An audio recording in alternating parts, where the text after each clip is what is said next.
비카지 청혜쌤입니다. 자, 오늘은 이 비카 파동에서 우리가 지난 시간까지는 좀 빛을 봤다면 오늘은 좀 파동에 집중해 보려고 합니다. 자, 그럼 우리 친구들 파동이라고 한다면 뭐가 가장 먼저 떠올릴까요? 가장 먼저 우리 친구들이 흔하게 떠올릴 수 있는 건 아마도 이런 지진파 아니면 우리 친구들 수학여행이나 이런 게 놀러가서 물가에 돌을 톡톡톡 튀기거나 돌을 탁 던져보면 이런 물결파 같은 것들을 볼 수가 있어요. 모두 다 우리가 공부하고자 하는 파동입니다. 자, 그러면 도대체 파동이라는 것이 무엇일까? 정확히 정의를 한번 해보면요. 한 곳에서, 물질의 한 곳에서 만들어진 진동이 사방으로, 주위로 퍼져나가는 것, 이 현상을 우리는 파동이다 라고 이야기를 해요. 자, 그러면 진동이 퍼져나가는 건데 이 진동이라는 것이 무엇일까? 한번 이 진동을 알아봤더니 진동이라는 건 물체의 운동이 일정한 범위 안에서 한 점을 중심으로 왔다 갔다 하는 것을 이 반복하는 현상, 이걸 우리는 진동이라고 한다는 거예요. 자, 그러면 이 파동에서 파동이 시작되는 지점이 있겠죠. 이 진동 운동이 시작되는 지점이요. 우리는 그거를 파원이라고 해요. 근데 이 파동이라는 건 누가 옮겨줘야 하거든요. 그러면 이 파동을 전달하는 물질이 필요하겠죠. 그 물질을 우리는 매질이라고 하는 거예요. 그래서 우리가 앞에서 봤던 만약에 지진파라고 하면 이 땅이 이 파동을 움직여주는 거고요. 물결파라고 하면 물이 매질이 되는 거예요. 자, 그러면 우리 한번 물결파를 떠올려 볼게요. 자, 선생님 여기요. 물결파입니다.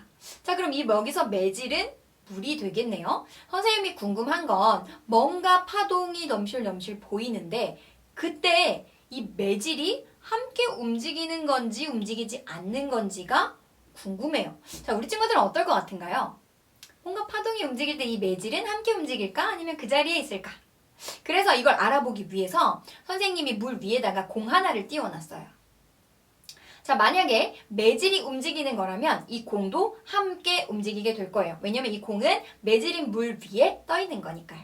그런데 만약에 매질이 움직이지 않는다면 이 공은 그렇죠. 그 자리에 있겠네요.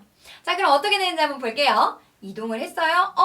뭔가 진동 운동이 일어나고 있어요. 즉, 파동이 지금 주위로 전달되고 있음에도 불구하고 지금 공이 우리 눈엔 어떻게 돼요? 위아래로 움직이는 것만 보이네요. 즉, 굉장히 중요한 포인트 하나입니다.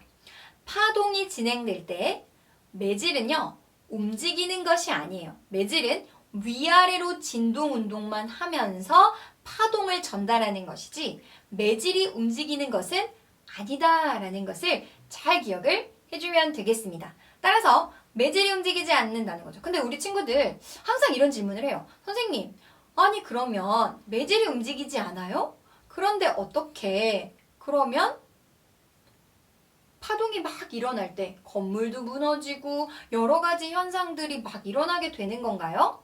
우리 친구들이 혼동하는 게 매질은 움직이지 않아요. 매질은 그 자리에서 위아래로 진동 운동만 한다면 이동하는 것은 에너지가 이동하는 거예요. 그 에너지가 이동하기 때문에 그런 현상들이 일어나게 되는 거죠. 이해가 됐나요? 이동하는 것은 에너지다라는 거 잘 기억을 해주면 되겠고요. 자, 그럼 이런 파동은 어떤 종류가 있는가 먼저 살펴봐야 돼요. 자, 선생님이 용수철 하나를 준비했습니다. 용수철을요, 위아래로 막 흔들었어요. 자, 그러면 이때 파동이 하나 만들어지겠죠. 선생님이 조금 설명을 쉽게 하기 위해서 간단한 그래프로 나타내 볼게요. 이거를 우리는 횡파의 표현이라고 하는데요. 파동의 표현에 보면 선생님이 용수철을 막 위아래로 흔들다 보면 가장 용수철이 위로 향할 때가 있죠. 가장 높은 점, 거기를 우리는 마루라고 해요. 파동의 가장 높은 점이에요. 그러면 가장 낮은 지점도 있겠죠? 그걸 우리는 골이라고 이야기를 합니다. 자, 그러면 우리 친구들 곡선에서 한 바퀴를 이렇게 돌고 나면 반복되는 모양. 가장 간단한, 그렇죠. 이렇게 S곡선 보이죠? 그렇게 하나를 우리는 뭐라고 하냐면 파장이라고 해요. 되셨나요? 자, 그리고 딱 중앙의 선에서 마루까지의 거리, 중앙에서 골까지의 거리는 보통 같은데 그걸 우리는 진폭이라고 하는 거예요. 자, 그러면 좀 더 자세히 아까 파장을 마루와 마루에까지의 거리 혹은 골에서 골까지의 거리를 우리는 한 파장이다라고 볼 수 있는 거죠. 그래서 우리 친구들은 파장, 마루, 골, 진폭이라는 용어들을 이 그래프 내에서 찾을 수 있어야 한다는 거예요. 자, 그러면 도대체 이 파동은 얼마나 셉니까? 라는 걸 얘기할 때 우리는 진동수를 얘기하게 돼요. 도대체 1초 동안 몇 번을 진동하는가? 그 진동수를 우리 그 진동하는 횟수를 진동수라고 한다라는 것도 같이 기억을 해주면 되겠습니다. 따라서 지금처럼 이렇게 파동이 진행하는 방향은 앞이지만 실제로 용수철에서 매질이 진동하고 있는 건 지금 위아래죠. 수직 방향. 파동이 진행하는 건 오른쪽이지만 위아래로 진동하고 있으니까 이렇게 파동의 진행 방향과 매질의 진동 방향이 수직인 파동을 우리는 횡파라고 기억해주면 되겠습니다. 자, 그러면 아닌 파동도 있나요? 그럼요. 선생님 이번에 용수철을요 위아래로 흔들지 않고 한번 넣다가 확 이렇게, 즉 파동이 진행하는 방향과 매질의 이동 방향을 같은 방향으로 해보도록 할게요. 양옆으로 흔들어 주는 거죠. 그럴 때도 파동은 발생합니다. 그런 파동을 우리는 종파라고 하는 거예요. 그래서 종파는 파동의 진행 방향과 매질의 진행 방향이 나란한 파동이다 라고 보시면 되고요. 이런 종파와 행파를 구분해 주시되 우리가 지금부터 간단하게 살펴볼 소리라는 것은 종파에 해당한다 라고 보시면 되겠습니다.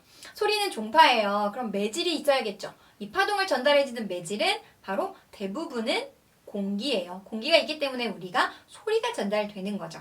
자, 그럼 어떤 소리가 났어요? 공기가 진동하겠죠? 진동해서 우리 고막까지 오게 될 거고 그래야 우리는 소리를 듣는다라고 이해하시면 되겠습니다. 따라서 파동의 종류를 두 개로 나눌 건데요. 횡파와 종파가 있어요. 그 중에 소리는 종파에 해당한다라는 거 기억하시면서 그럼 소리를 결정하는 요인 세 개는 뭘까? 우리가 앞에서 살펴봤던 요인들에서 좀 찾을 수가 있는데요. 소리의 3요소를 우리는 진폭, 진동수, 파형으로 볼 수가 있어요. 진폭이라는 게 뭐였어요? 중앙에서 마루 혹은 골까지의 거리였죠. 이 진폭이 크면 클수록 소리의 크기가 결정되는 거예요. 얼마나 큰 소리인가? 라는 거죠. 높고 낮은 거랑 좀 다른 거예요. 작은 소리, 큰 소리. 그럼 선생님, 높고 낮은 건 뭐가 결정하나요? 그건 진동수가 결정하는 거예요. 1초에 몇 번 진동하는가 그 횟수 있었죠? 그 횟수가 많으면 많을수록 높은 소리가 나는 거고요. 그 횟수가 적으면 낮은 소리가 나는 거예요. 그리고 세 번째는 파형이에요. 우리가 맵시라고 하는 건데요. 선생님의 목소리, 어떤 다른 사람의 목소리, 혹은 어떤 악기, 바이올린, 피아노 다 다르죠. 그건 파형이 다르기 때문이에요. 아무리 같은 진폭과 같은 진동수를 가져도 다른 악기에서 다른 소리가 나는 것은 이 파형 때문이다. 음색이 다르기 때문이다. 라는 것을 같이 기억해주면 되겠습니다. 그래서 오늘은 우리가 파동에 대해서 알아봤는데요. 특별히 종파에서 이 소리가 종파에 해당한다라는 부분 꼭 같이 기억을 해줬으면 좋겠습니다. 선생님은 과학의 힘 에너지 정혜쌤이었습니다.